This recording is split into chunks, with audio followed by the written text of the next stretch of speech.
Hello friends, welcome to KHR rocking updates. AP inter వాళ్ళు చూసుకుంటే first year and second year వాళ్ళకి hall tickets అనేవి ఆన్లైన్లో release అయ్యాయి. అయితే అవి ఏ విధంగా డౌన్లోడ్ చేసుకోవాలి ప్రతిదీ కూడా ఈ వీడియోలో కంప్లీట్గా డీటెయిల్గా ఎక్స్ప్లెయిన్ చేస్తాను. ఈ వీడియో ఎండ్ వరకు చూడండి. అంతకంటే ముందు ఛానల్ని సబ్స్క్రైబ్ చేసుకోకపోతే దయచేసి ఛానల్ని సబ్స్క్రైబ్ చేసుకోండి. మీ యొక్క సపోర్ట్ ఉంటే ఎలాంటి వీడియోస్ నేను ఇంకా చేయగలుగుతాను. So please to subscribe. ఇంకా ఆలస్యం చేయకుండా వీడియోలోకి అయితే వెళ్ళిపోదాం. సో మీకు డిస్క్రిప్షన్లో ఒక లింక్ అయితే ఇస్తాను. ఆ లింక్ ఓపెన్ చేయగానే ఈ విధంగా అయితే ఓపెన్ అవుతుంది వెబ్సైట్ అయితే. సో వెబ్సైట్లో ఓపెన్ అయిన తర్వాత మీరు అక్కడ చూసుకుంటే ఫస్ట్ ఇయర్ వాళ్ళకి సెకండ్ ఇయర్ వాళ్ళకి ఏ విధంగా డౌన్లోడ్ చేసుకోవాలో చెప్తాను. సో ఇందులో చూసుకుంటే వెబ్సైట్లో కొంచెం స్క్రోల్ డౌన్ చేసే విధంగా కనబడుతుంది. Intermediate public examinations March 2024 roll number first year అని సంబంధించి ఉంటుంది.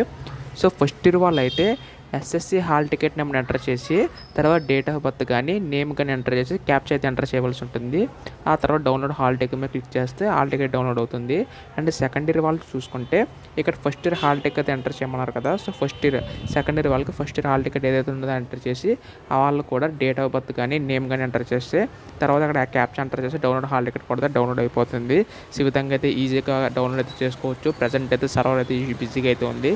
సో ఎవరికి టెన్షన్ పడకండి. సో కొంత టైం తర్వాత మళ్ళీ ఓపెన్ చేస్తే మీకు అయితే సర్వర్ అయితే ఓపెన్ అవుతుంది. So don't worry. So hall ticket మీద ప్రిన్సిపల్ గారి సైన్ కావాలో లేదో ఒకసారి మీ వాళ్ళని అడిగి, అంటే మీ ఫ్యాకల్టీని కానీ మీ టీచర్స్ కానీ అడిగి తెలుసుకొని మీరైతే హాల్ టికెట్ మీద సైన్ ఉంచాలా లేదని చెప్తే అక్కడైతే కనుక్కోండి. సో ఇటువంటి అప్డేట్స్ అన్నీ కూడా మిస్ కాకుండా వెంటనే తెలుసుకోవాలనుకుంటే ఛానల్ని సబ్స్క్రైబ్ చేసుకొని సపోర్ట్ చేయండి. So thanks for watching guys. By by now.